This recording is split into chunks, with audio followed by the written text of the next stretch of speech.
یہ سارا منظر دیکھ کر عروہ مکہ مکرمہ جاتا ہے اور وہاں جا کر لوگوں سے کہتا ہے کہ محمد الرسول اللہ صلی اللہ علیہ وسلم سے صلح کرنے میں ہی بہتری ہے، بھلائی ہے، خیر ہے۔ چنانچہ قریش مکہ صلح کا سفیر بنا کر باضابطہ صلح نامہ لکھوانے کے لیے سہیل ابن عمرو کو بھیجتا ہے کہ آپ جائیے اور محمد الرسول اللہ سے صلح نامہ لکھوائیے۔ چنانچہ وہ آتا ہے اور آپ صلی اللہ علیہ وسلم سے صلح کی بات کرتا ہے۔ پیارے آقا صلی اللہ علیہ وسلم صلح نامہ لکھواتے ہیں، سیدنا حضرت علی ابن ابی طالب رضی اللہ عنہ کو طلب کیا جاتا ہے، وہ آتے ہیں۔ آپ صلی اللہ علیہ وسلم ارشاد فرماتے ہیں کہ لکھو بسم اللہ الرحمن الرحیم۔ تو سہیل ابن عمرو اعتراض کرنے لگتا ہے کہ میں الرحمن الرحیم کو نہیں جانتا، صرف اتنا لکھو جو زمانہ جاہلیت میں لکھا جاتا تھا، بِاسْمِکَ اللہم۔ چنانچہ پیارے آقا صلی اللہ علیہ وسلم فرماتے ہیں کہ ٹھیک ہے، یہی لکھو، بِاسْمِکَ اللہم۔ یہ لکھ دیا جاتا ہے، آگے لکھتے ہیں هذا ما قاضى علیہ محمد الرسول اللہ۔ یہ وہ صلح نامہ ہے جس پر محمد الرسول اللہ صلی اللہ علیہ وسلم نے فیصلہ فرمایا ہے۔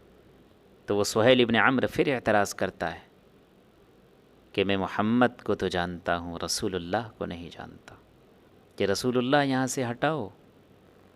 اگر ہم رسول اللہ مان ہی لیتے تو یہاں تک نوبت ہی نہیں آتی، صرف اتنا لکھو محمد ابن عبداللہ۔ آپ صلی اللہ علیہ وسلم حضرت علی ابن طالب رضی اللہ عنہ سے ارشاد فرماتے ہیں کہ علی، رسول اللہ کو ہٹا دو، مٹا دو۔ حضرت علی رضی اللہ عنہ ڈٹ جاتے ہیں اور کہتے ہیں کہ یا رسول اللہ، میری یہ مجال نہیں کہ میں رسول اللہ کو اپنے ہاتھوں سے کاٹ دوں، مٹا دوں، یہ تو مجھ سے نہیں ہو سکتا، یہ مجھ سے ہرگز نہیں ہو سکتا۔ چنانچہ آپ صلی اللہ علیہ وسلم پوچھتے ہیں کہ کہاں لکھا ہوا ہے، چونکہ آپ امی تھے، آپ پڑھے لکھے نہیں تھے، اس لیے آپ پوچھتے ہیں کہ کہاں لکھا ہے۔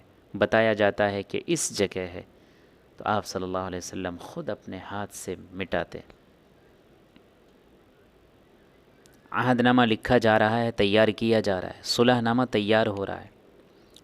کئی شقیں اس میں آتی ہیں۔ پہلی شق تو یہ ہے کہ اس سال آپ سب کو عمرہ کرنے کی اجازت نہیں دی جائے گی، اس سال آپ واپس جائیں، اگلے سال پھر آئیں اسی مہینے میں، اور اس سال کے عمرے کی قضا کریں۔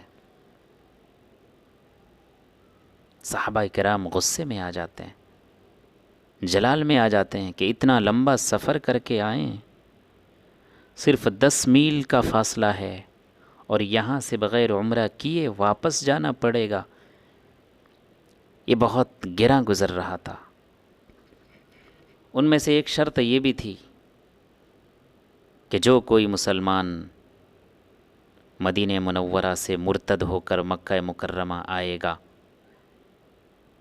ہم اس کو واپس نہیں کریں گے، لیکن جو کوئی کافر اور مشرک مکہ مکرمہ سے مسلمان ہو کر مدینہ منورہ جائے گا، آپ سب پر یہ لازم اور ضروری ہے کہ آپ اس کو واپس کریں۔ یہ ایسی شرط تھی، بھونڈی شرط، بیکار سی شرط، غیر منصفانہ شرط۔ جب یہ شرط رکھی جا رہی تھی تو تمام صحابہ کرام کا جوش اور ولولہ اور بڑھنے لگا۔ صحابہ کرام اس شرط کو ماننے کے لیے تیار نہیں تھے،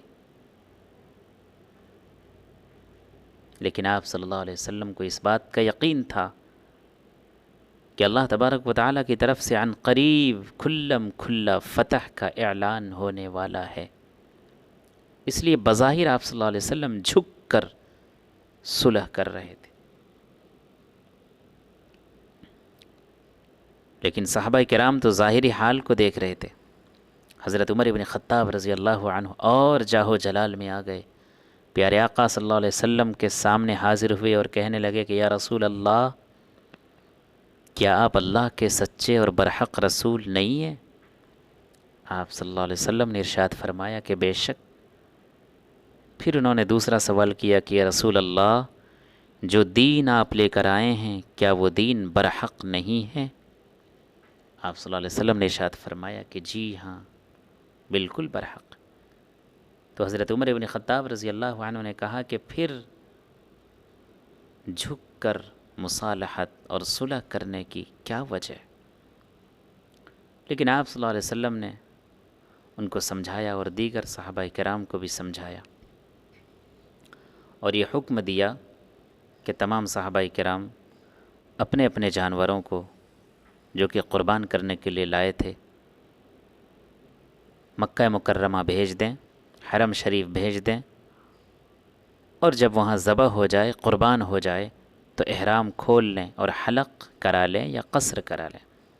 چنانچہ تمام صحابہ کرام نے اپنے جانور کو حرم میں بھیج دیا، اور جب وہاں جانور ذبح ہو گیا، قربان ہو گیا، تو آپ صلی اللہ علیہ وسلم نے یہ حکم دیا کہ سب کے سب حلق کرا لیں یا قصر کرا لیں، یعنی سر کے بال منڈوا لیں یا کتروا لیں، اور پھر احرام کھول دیں۔ لیکن کوئی بھی صحابی آپ کے اس حکم کو ماننے کے لیے تیار نہیں تھے، سب کے دل ٹوٹے ہوئے تھے، شوق، جذبہ اور ولولہ ان کے دلوں میں تھا کہ کعبۃ اللہ کی زیارت کریں، اور اسی ولولے اور جذبے کے ساتھ وہ حضرات آئے تھے۔ ان کے دلوں میں کس قدر خوشی ہوگی کہ سالوں کے بعد خانہ کعبہ کی زیارت کا شرف حاصل ہوگا، لیکن ان کو کیا پتہ تھا کہ راستے سے ہی کعبۃ اللہ کی زیارت کے بغیر ہی واپس جانا پڑے گا۔ اسی لیے ان کو یہ حکم شاق گزر رہا تھا، ان کا دل اندر سے ٹوٹا ہوا تھا، اسی لیے آپ کے اس حکم کو کوئی بھی ماننے کے لیے تیار نہیں تھا۔ آپ نے 2 بار کہا، لیکن کسی نے بھی آپ کے اس حکم کی طرف کان نہیں دھرا۔ چنانچہ آپ نڈھال ہو کر اپنے خیمے میں تشریف لے گئے۔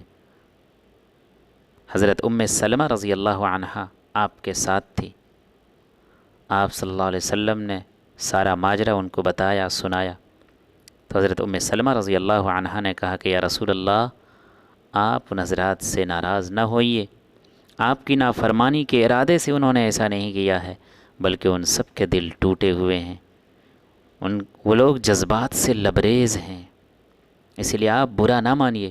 اب ایسا کیجئے کہ آپ خود خیمے سے باہر تشریف لے جائیے، اور سب سے پہلے آپ احرام کھولیے، حلق کرا لیجئے۔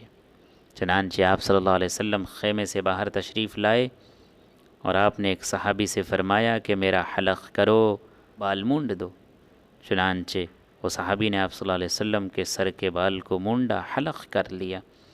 جیسے ہی یہ منظر صحابہ کرام نے دیکھا کہ پیارے آقا صلی اللہ علیہ وسلم حلق کرا رہے ہیں، بس کیا تھا، نہ کسی کو کچھ کہنا پڑا، نہ کسی سے کچھ بولنا پڑا۔ دیکھتے ہی دیکھتے تمام صحابہ کرام ایک دوسرے کا حلق کرانے لگے اور حلق کرنے لگے اور احرام کھول دیا۔ سبحان اللہ۔ میرے عزیز دوستوں اور بزرگوں، یہ مختصر سا واقعہ تھا جس کے بارے میں قرآن مجید میں اللہ تبارک و تعالیٰ نے ارشاد فرمایا ہے، لَقَدْ رَضِيَ اللَّهُ عَنِ الْمُؤْمِنِينَ إِذْ يُبَايِعُونَكَ تَحْتَ الشَّجَرَةِ، کہ یقیناً اللہ تبارک و تعالیٰ ایمان والوں سے راضی ہو گیا جب وہ لوگ آپ سے بیعت کر رہے تھے درخت کے نیچے۔ فَعَلِمَ مَا فِي قُلُوبِهِمْ، پھر اللہ نے جان لیا جو کچھ ان کے دل میں تھا۔ فَأَنزَلَ السَّكِينَةَ عَلَيْهِمْ، پھر اللہ تبارک و تعالیٰ نے ان پر سکینہ نازل فرمایا۔ وَأَثَابَهُمْ فَتْحًا قَرِيبًا، اور بدلے میں ان کو فتح قریب عطا فرمائی۔ چنانچہ وہ حضرات یہیں سے واپس تشریف لے گئے، اور پھر اللہ تبارک و تعالیٰ نے کھلم کھلا فتح کی خوشخبری دی، اِنَّا فَتَحْنَا لَكَ فَتْحًا مُبِينًا، اور کچھ ہی دنوں کے بعد عمومی طور پر مکہ فتح ہو گیا۔ اس طرح وہ جو دب کر صلح کی گئی تھی اس کا ثمرہ فتح مبین کی شکل میں ظاہر ہوا۔ اللہ تبارک و تعالی ہم سب کو صحابہ کرام کے نقش قدم پر چلنے کی توفیق نصیب فرمائے، آمین۔